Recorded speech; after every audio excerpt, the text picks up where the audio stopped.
శ్రావణ మాసం వస్తోంది. ఆశల పల్లకి తెస్తోంది. తెలంగాణ మంత్రివర్గ విస్తరణలో బర్త్ దక్కేదెవరికి? మరికొద్ది రోజుల్లో స్వీట్ సీట్ న్యూస్ అందుకునేదెవరు? 6 బెర్తుల్లో ఒకటైనా దక్కకపోతుందనే ఆలోచనతో లాబింగ్ చేసుకుంటున్న ఆశావహులెవరో చూద్దాం. తెలంగాణ మంత్రివర్గ విస్తరణపై చాలా మంది నేతలు ఆశలు పెట్టుకున్నారు.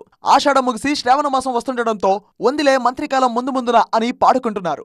రేవంత్ కేబినెట్ లో 6 బెర్తులు ఖాళీగా ఉన్నాయి. నెల రోజుల క్రితమే సీఎం రేవంత్ రెడ్డి ఢిల్లీకి వెళ్లడం, కాంగ్రెస్ సీనియర్లు కూడా హస్తినకు వెళ్లడంతో మంత్రివర్గ విస్తరణ ఉంటుందని అప్పట్లో బాగా ప్రచారం జరిగింది. అయితే కూడికలు తీసివేతలు ఓ కొలిక్కి రాలేదో ఏమో.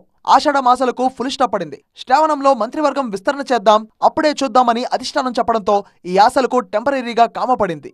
అయితే ఇప్పుడు శ్రావణ మాసం ముంచుకొస్తున్న శుభముహూర్తాన ఆశావహుల్లో మళ్లీ కదలిక మొదలైంది. మంత్రివర్గ బెర్తులపై కర్చీఫులు వేయడం మొదలైంది. మొన్న మాదిగ సామాజిక వర్గానికి చెందిన ప్రభుత్వ whip Adluri Laxman, Thungathurthi MLA Samel, Manakondur MLA Satyanarayana, Nakrekal శాసనసభ్యుడు వేముల వీరేశం, జక్కుల్ ఎమ్మెల్యే లక్ష్మీకాంతరావు సీఎం రేవంత్ రెడ్డిని కలిశారు. తమ సామాజిక వర్గాన్ని కూడా దృష్టిలో పెట్టుకోండి అంటూ సీఎం దృష్టిలో పడ్డారు. ఇక లేటెస్ట్ గా ఇబ్రహీంపట్నం కాంగ్రెస్ ఎమ్మెల్యే మల్రెడ్డి రంగారెడ్డి ఎంట్రీ ఇచ్చారు. గ్రేటర్ హైదరాబాద్ పరిధిలోని 34 అసెంబ్లీ సీట్లలో కాంగ్రెస్ తరఫున గెలిచింది తానొక్కడే కాబట్టి మంత్రివర్గ విస్తరణలో తనకు కూడా అవకాశం వస్తుందంటున్నారు.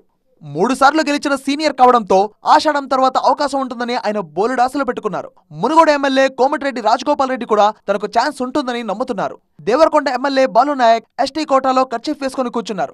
ఆశావహుల జాబితాలో బోధన ఎమ్మెల్యే సుదర్శన్ రెడ్డి పేరు కూడా ప్రముఖంగా వినిపిస్తోంది. ఆయనకు గతంలో మంత్రిగా పనిచేసిన అనుభవం కూడా ఉంది. చెన్నూరు ఎమ్మెల్యే మాల సామాజిక వర్గానికి చెందిన సీనియర్ నేత గడ్డం వివేక్ కూడా తన వంతు ప్రయత్నాలు చేస్తున్నారు. ఆయన గతంలో ఎంపీగా కూడా పనిచేశారు. మక్తల్ ఎమ్మెల్యే శ్రీహరి పేరు కూడా గట్టిగానే వినిపిస్తోంది. ముదిరాజ్ సామాజిక వర్గానికి మంత్రి పదవి ఇస్తామని పార్లమెంట్ ఎన్నికల ప్రచారంలో సీఎం రేవంత్ రెడ్డి స్వయంగా ప్రకటించడం శ్రీహరికి కలిసి వచ్చే అంశంగా భావిస్తున్నారు.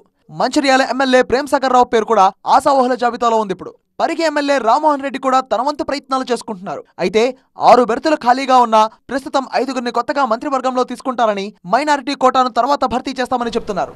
ఇలా పలువురు ఆశావహులు శ్రావణ పల్లకిలో విహరిస్తున్నారు.